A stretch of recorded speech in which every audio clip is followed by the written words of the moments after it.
The Black Farmers and Agriculturalists Association, Incorporated, would like to take this opportunity to explain, in part at least, the fact that the United States Department of Agriculture, USDA, has filed a motion in federal court asking the court to do, among other things, allow it to terminate the tolling of the statute of limitations. The history behind this issue, or the tolling of the statutes of limitations, can be traced back to 1997. In August of 1997, history was made when a group of African American farmers filed a complaint in the Federal District Court for the District of Columbia, that is to say Washington, D.C., and the case was styled Timothy C. Pickford et al. Versus Dan Glickman. This lawsuit alleged that, among other things, USDA was discriminating against black farmers by denying them access to loans and other credit benefits. Further, they argued that USDA was violating a federal law which makes it unlawful to discriminate against anyone involved in a credit transaction as spelled out under the Equal Credit Opportunity Act of 1974. The Equal Credit Opportunity Act makes it unlawful to discriminate against any applicant during any phase of a credit transaction, and USDA is a major creditor, having agencies under its control that makes loans to farmers, ranchers, and all other kinds of loans to homeowners, businesses, and even cities and municipalities. One of those agencies was referred to as the Farmers Home Administration. Another agency was called Rural Development. Yet another agency is called the Commodity Credit Association. At the end of the day, we all know that USDA denied African Americans, Hispanic Americans, and women farmers and ranchers the opportunity to do, in many cases, even fill out a loan application. But when the farmers filed the lawsuit against USDA, they had two fundamental problems. The first problems they faced is a doctrine known as sovereign immunity. It means that the government is otherwise protected and sheltered or immune from suits from its citizens. There's an old saying that says the king can do no wrong. That is to say, further, the Equal Credit Opportunity Act allows an individual to sue a powerful entity like a bank, credit card association. However, the problems that these farmers had is that suing the government required the farmers had to come up with a different strategy altogether. The second problem facing the farmers was a problem known as the statute of limitations, which is the source of our discussion here today. The statute of limitation applies to all lawsuits, meaning they could have only filed a claim for acts of discrimination dating back to August of 1995, 2 years. You can't just wait 5, 6, or even 7 years after an act of discrimination has occurred and then go into court seeking relief.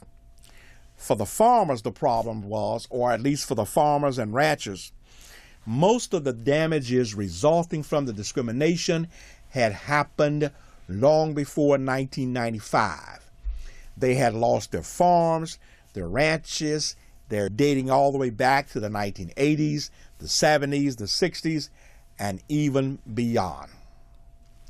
However, Congress came to the rescue. In October of 1998, a year or so after the farmers filed their lawsuit, the farmers and their heirs received what can only be described as favor from Congress and the President of the United States. On October the 21st of 1998, the then President, Bill Clinton, signed into law one of the most sweeping pieces of legislation in the history of this country. That legislation was called the Appropriations Act of 1998, or Public Law 105-277, Section 741. We will refer to this law throughout the discussion as the waiver of the statutes of limitations. This legislation gave the farmers, number one, the right to sue the government, and secondly, it told the statutes of limitations to allow the farmers to file a claim of discrimination going all the way back to January the 1st of 1981, past the regular 2-year period. This legislation was monumental and had never been done in the history of the entire country. One of the best examples that I can think of that most of us would be familiar with comes from the Old Testament to describe the concept of the statute of limitations. In the book of Joshua, and more particularly about the 10th chapter, there is the story of how God stopped and or stayed the sun and the moon to give Joshua additional time to defeat his foes. The sun itself, from our earthly perspective, has a statute of limitations, 24 hours. We have all heard of the old saying, work while it is day, for when night comes, no man can work. However, as the story in Joshua goes, God told the sun and the moon. The sun was stayed. That is to say, it was prevented from going down. Therefore, daylight was extended to allow and give Joshua and his army the time for which they needed to handle their business. Lawsuits, like the sun and the moon, have cycles or time periods. And in the case of Joshua, to stop is the same thing as to toll or to run back or to let the door stay opened.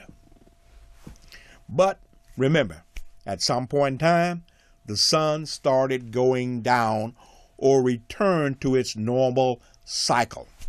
But for now, since October of 1998 and the tolling of the statute of limitations, billions of dollars have been paid to thousands of claimants, and there have been 5 different lawsuits filed against the USDA for violating the law that makes it illegal to discriminate against a citizen and deny them access to credit and loans, the Equal Credit Opportunity Act.